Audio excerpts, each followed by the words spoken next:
La voix Bah, va mieux. ça va mieux, Ça va mieux. ça va vite mieux. C'est bien, on est reconcentrés, nous aussi.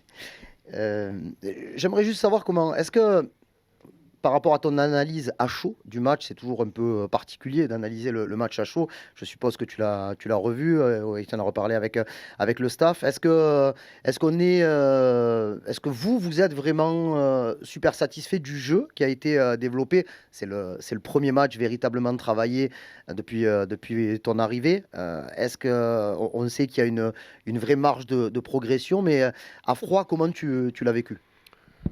Comment je l'ai vécu? Je pense qu'on peut découper un petit peu notre match parce qu'il y a le but qui est très vite pris et qui forcément change un petit peu le scénario et l'approche. Ce qui m'a plu, c'est toujours cet aspect conquérant qu'on a eu tout de suite après ce but encaissé, où on a vraiment 20 minutes, où on est ces jeux, on arrive à les asphyxier en quelque sorte sur notre contre-pressing et on reste dans leur camp, on se procure des occasions. Ensuite, on a eu un petit moment de moins bien, je pense athlétiquement, à travers toute cette débauche d'énergie, ils ont repris du contrôle. Mais par séquence sur ce match-là, j'ai été satisfait du jeu qu'on a pratiqué. Pourquoi? Parce que lorsqu'on est capable justement de gagner des ballons dans le camp adverse, ça prouve que vous avez de la maîtrise technique dans ce contre-pressing. Ça prouve aussi que vous êtes capable de garder le ballon.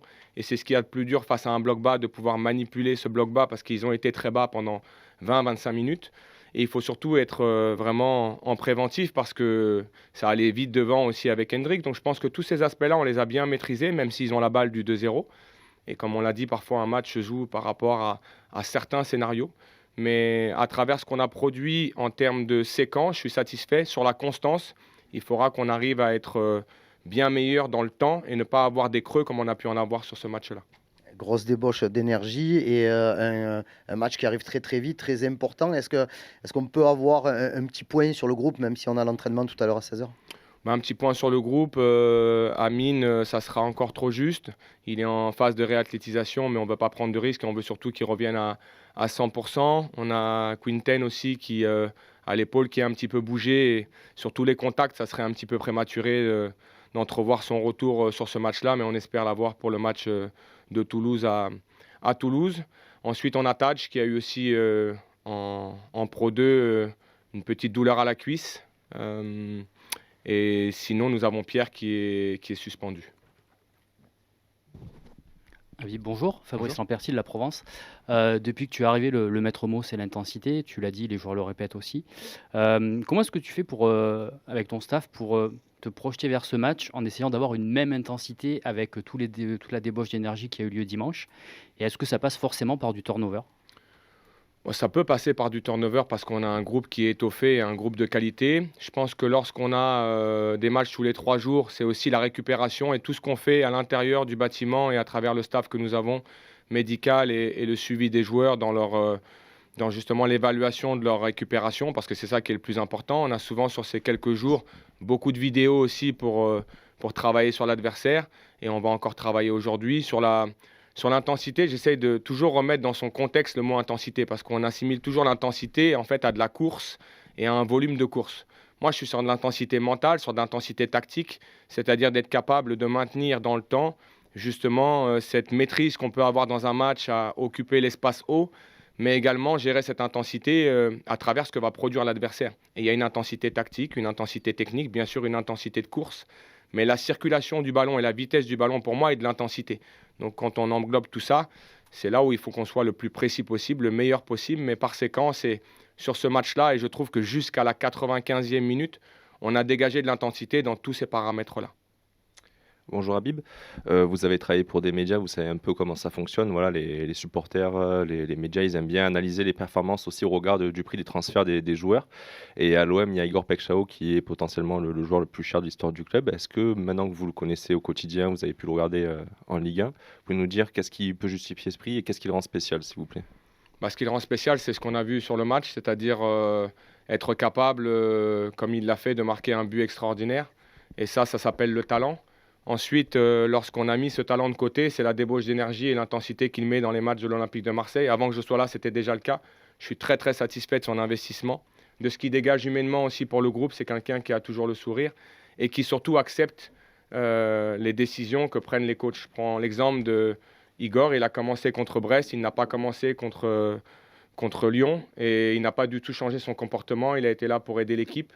Et j'estime que Igor montre tout son talent ici à l'Olympique de Marseille. C'est un joueur qui a déjà marqué 10 buts. Et donc ça prouve qu'il est performant. Et on est très content de ce que fait Igor au club et très content de son investissement sur la mi-temps qu'il a eu à faire contre Lyon. Bonjour coach, Bonjour. Enzo Marcon pour Foot Marseille. Il y a 3 mois, l'Olympique de Marseille avait été exposé sur des transitions rapides face à Toulouse et s'était même fait rejoindre en fin de match. Comme vous l'aviez vécu personnellement avec Rennes, on a vu des Toulousains qui peuvent se montrer renversants, comme ça a été le cas face à Lyon. Une équipe justement où vos joueurs ont su dominer avec de l'intensité et de la verticalité demandée. Justement, selon vous, demain, sera-t-il question de gérer ces transitions face à une équipe qui peut se montrer à réaction, tout en restant fidèle à vos principes? Merci. Je pense qu'il faut maîtriser tous les aspects du jeu. En fait, il n'y a pas un match qui a une typographie similaire à celui d'après. Je prends l'exemple de ce qu'on a vécu contre Lyon. On a eu de l'occupation haute. De temps en temps, on a défendu en bas. Mais je vous prends l'exemple du hors-jeu de quelques centimètres. Et il y a bien hors-jeu de Tolisso, puisque j'ai vu qu'il y avait eu un débat autour de ça. On est aussi dans une situation où on vit une forme de transition, puisqu'on doit gérer cette profondeur. Donc, à nous de gérer tous ces aspects du jeu. On aura des transitions à gérer contre Toulouse, on travaille sur ça et sur ces éléments-là, mais on peut aussi être dans une situation où Toulouse est en bloc haut et nous sur une situation de bien défendre et d'avoir aussi nous ces transitions à jouer. On l'a très bien fait sur le 3e but de Oba avec, à mon sens, une récupération basse avec de la projection, avec Ethan qui a été capable d'attaquer ce demi-couloir et ensuite on a de la vitesse. Donc je pense que toutes les équipes maîtrisent tous les aspects du jeu. J'avais entendu Jürgen Klopp qui disait une équipe ne peut pas avoir juste une typographie de possession. Elle doit maîtriser tous les aspects du jeu pour être performante. Et nous, actuellement, dans ce match-là, je trouve qu'on a bien maîtrisé ces aspects du jeu contre Lyon. Ouais, bonjour coach. Bonjour. Juste une petite question sur une thématique que j'aimerais un peu creuser sur le capitanat. Alors vous êtes pas mal exprimé dessus. Moi j'aimerais juste savoir finalement qu'est-ce que vous attendez d'un bon capitaine à l'Olympique de Marseille. Est-ce que ça doit être un leader par la parole, un leader par l'exemple, un leader par le leader technique physique?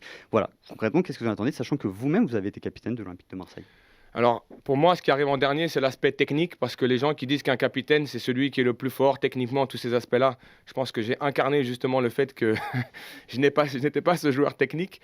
Je pense qu'il doit être le rayonnement aussi du groupe, il doit être l'identité du groupe et de l'équipe, il doit être aussi le relais d'un coach, et il doit être un leader naturel et pas forcé au sein de l'effectif. C'est-à-dire que je prends l'exemple de tous ceux qui ont été capitaines ici et les leaders que j'ai dans mon groupe, ils incarnent tous ces éléments-là. Et donc j'ai un choix aujourd'hui qui me permet d'être très serein par rapport au choix que j'ai fait sur le match de Lyon et le choix que je ferai sur le match de demain, parce qu'on a vraiment des joueurs qui incarnent ça au club, ce leadership naturel qui représente vraiment l'identité qu'on veut avoir dans l'équipe. Et donc sur ça, on a vraiment cet aspect-là et Pierre l'a très très bien fait sur ce match-là. Bonjour, Bonjour. Stanislas pour l'AFP. J'avais une question sur Pierre-Emerick Aubameyang qui a l'âge qu'il a. Il a été beaucoup question de gestion avec votre prédécesseur. Et en fait, il n'a pas tellement pu être géré parce qu'il a d'abord beaucoup joué quand Amine Gouiri a été blessé. Puis il a été un petit peu moins bien. Là, vous nous dites que Amine est à nouveau indisponible, donc on suppose qu'il va enchaîner. Qu'est-ce que vous attendez de lui? Comment est-ce que vous pensez le gérer, même s'il reste plus maintenant qu'une douzaine de matchs? Voilà, de façon générale, qu'est-ce que vous voyez de Pierre-Emerick Aubameyang et qu'est-ce que vous attendez de lui? Et comment est-ce que vous pensez qu'il doit être géré s'il doit l'être? Non, mais je pense que Pierre-Emerick a montré toutes ses qualités, d'être capable pendant 95 minutes de montrer l'intensité qu'il a montré sur le match de Lyon. On a d'autres joueurs qui peuvent jouer à ce poste-là. Je pense aussi à des joueurs comme Mason qui ont déjà joué devant. Je pense que Igor, avec la qualité qu'il a, vitesse aussi, peut à un moment donné venir jouer devant. Aubame, tout ce qui est important pour lui, c'est aujourd'hui le plaisir qu'il prend. La victoire aide à la récupération. Et pour moi, aujourd'hui, il n'y a aucun problème pour que chaque joueur de cet effectif enchaîne un match 3 jours après, parce qu'on a très très bien récupéré, on a très très bien travaillé avec la performance, le médical, pour que les joueurs soient dans les meilleures conditions possibles. Et je n'ai pas de doute là-dessus demain. Après, il y aura une rotation éventuelle, il y aura une émulation qui se créera aussi au sein de ce groupe. Mais je ne suis pas du tout inquiet sur l'aspect physiologique et physique de mes joueurs actuellement. Bonjour Habib. Bonjour. Fred Chapuis, la radio ici Provence. Ma question est simple. À ce stade de la saison de la compétition, l'OM est encore finalement, malgré tout ce qui s'est passé en ce début d'année, en course dans 2 compétitions. La course à la Ligue des Champions, vous êtes à 2 points. Et ce quart de finale de coupe, donc à 3 matchs d'un premier trophée pour l'OM. Est-ce que la question se pose de choisir ou est-ce qu'elle ne se pose absolument pas dans votre esprit, compte tenu de votre effectif, compte tenu des forces en présence, compte tenu des objectifs qui sont fixés, qui vous sont fixés? Est-ce qu'il y a une priorité, pas de priorité, ou est-ce que l'OM a le choix du roi et vous avez le choix du roi, à savoir jouer les 2 compétitions à fond? Ah non, on va jouer les 2 compétitions à fond, il n'y a pas le choix du roi. Et puis je reviens à ce que vous avez dit, un premier trophée. Je pense que des trophées, il y en a déjà beaucoup ici au club, donc ça ne sera pas un premier trophée, ça sera un trophée supplémentaire. Je suis étape par étape. Je ne veux pas me projeter sur quelque chose qui pour moi est pour l'instant hypothétique. Il faut aller chercher ces trophées-là, il faut aller chercher ces objectifs-là. Match après match, celui de Toulouse, celui de Lyon est passé, il est dans le passé maintenant, on doit se concentrer sur celui de Toulouse. C'est un quart de finale de Coupe de France à domicile qui sera difficile, mais qu'on veut absolument bien négocier parce qu'il est important pour nous d'aller sur les objectifs les plus élevés pour le club. On en a 2, le championnat et la Coupe de France, à nous d'être le plus performant possible pour jouer sur les 2 tableaux. Mais il n'y a pas du tout de priorité. On est 3 jours après, il faudra qu'on soit tout aussi performant qu'on l'a été contre Lyon pour espérer aller en demi-finale de Coupe de France. En fait, rien n'a changé depuis que j'ai joueur, puisqu'à l'époque, on pouvait dire que depuis 89, justement, l'Olympique de Marseille n'avait pas gagné la Coupe de France. Bon, là, il s'est passé du temps depuis. Quel regard tu portes là-dessus? Est-ce que tu considères que c'est une anomalie? Et est-ce que le fait que le PSG, notamment, ne soit plus dans cette compétition, ça peut paraître aussi pour vous une opportunité supérieure? Je ne pense pas que le PSG soit une opportunité supérieure. Aujourd'hui, il y a de très grosses équipes encore en compétition dans cette Coupe de France. Je ne vois pas le parcours de l'Olympique de Marseille en fonction de ce qu'a vécu le Paris Saint-Germain dans une compétition. Ce qui est sûr, c'est que le trophée, le club ne l'a pas gagné depuis très longtemps et donc ça doit être un objectif majeur pour nous comme l'est le championnat. On mettra toute notre énergie pour ça et surtout, je pense qu'il est important qu'on fixe des objectifs très élevés pour créer cette émulation parce que on est aujourd'hui, à travers cette émulation-là, dans le challenge et c'est ce qui génère aussi cette motivation. Donc, mais cette motivation, il y a d'autres équipes qui l'ont, qui sont encore engagées dans cette compétition. À nous d'être très motivés pour cet objectif-là. On sait que c'est très important pour le club, pour le propriétaire, on l'a dit. À nous d'avoir justement cette sérénité pour bien vivre ces moments-là et match après match, aller chercher ces objectifs-là. Mais on est très très loin encore. Vous l'avez dit, j'ai entendu une douzaine de matchs, c'est bien parce qu'une douzaine, c'est 13. Si on veut aujourd'hui faire une saison parfaite et aller chercher les points qu'il nous faudra en Ligue 1. Et puis bien sûr, ce challenge de la Coupe de France. Mais Toulouse va venir ici avec la même ambition. À nous d'être meilleurs que l'adversaire. Bonjour Habib. Bonjour. 2 questions sur Léo Balerdi. Est-ce qu'il peut redevenir capitaine ou pas en l'absence de Højbjerg? Ça, c'est dans ta réflexion. Et à propos du gardien qui jouera demain soir, je ne sais pas quelle est ta religion sur les changements de compétition. Est-ce que tu pourrais garder Jeffrey Delange ou tu vas privilégier ton gardien numéro 1, Jérôme? Sur le Capitana, aujourd'hui, je vous l'ai dit, Léo est un joueur très important. Lorsqu'on regarde sa performance, il a été très important pour le groupe contre Lyon. J'ai beaucoup aimé son attitude, beaucoup aimé ce qu'il a fait aussi avec Naïef. Léo est pour moi, et je lui ai dit, le brassard c'est un symbole, mais pour moi Léo est un capitaine. Il représente ça parfaitement bien. Et il a vécu ce moment avec beaucoup de sérénité. Il a mis l'équipe justement en avant et surtout en priorité par rapport au fait que j'ai choisi Pierre comme capitaine. Donc il n'y a pas de raison pour Léo de changer de statut à l'intérieur de mon vestiaire. Et pour les gardiens, on a la chance d'avoir 2 gardiens de très très grand talent. Et aujourd'hui, on a encore un entraînement pour regarder et surtout continuer à créer cette émulation entre eux. On verra le choix qu'on fait demain et vous observerez ça tranquillement au Vélodrome. Mais ce qui est sûr, c'est que c'est pour moi un privilège d'avoir 4 gardiens, parce qu'on parle des 2. On parle de Géraud et de Jeffrey, mais on a 4 gardiens de grande qualité. Et ça, je pense que c'est ce qui permet aussi à ces 2-là de bien travailler et surtout de bien préparer les matchs importants pour nous. Bonjour Habib. Après le match face à Lyon, on vous a vu, vous le staff, les joueurs, exploser littéralement de joie au coup de sifflet final. Derrière, en conférence de presse, tu disais qu'il fallait vite redescendre en tension, vite se préparer, se mettre mentalement dans ce match face à Toulouse.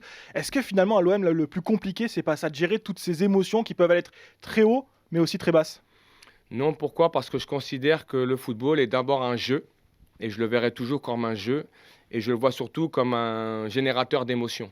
Et lorsque vous générez autant d'émotions que ce qu'on a vécu avec notre peuple sur ce match-là et sur les supporters, vous devez absolument vous nourrir de ces émotions-là, l'instant T du moment où vous le vivez. Et j'ai été très content de voir tous mes joueurs communier avec ce public qui ont vécu des émotions. Par contre, on a été capable, une fois qu'on est rentré dans le vestiaire, de se parler et de très très vite redescendre. Lorsque vous êtes dans un club comme celui-ci, vous devez vous nourrir de cette émotion-là, vous devez vous nourrir d'un tel scénario, et il serait hors de question pour nous de ne pas célébrer, de ne pas profiter de ces moments-là.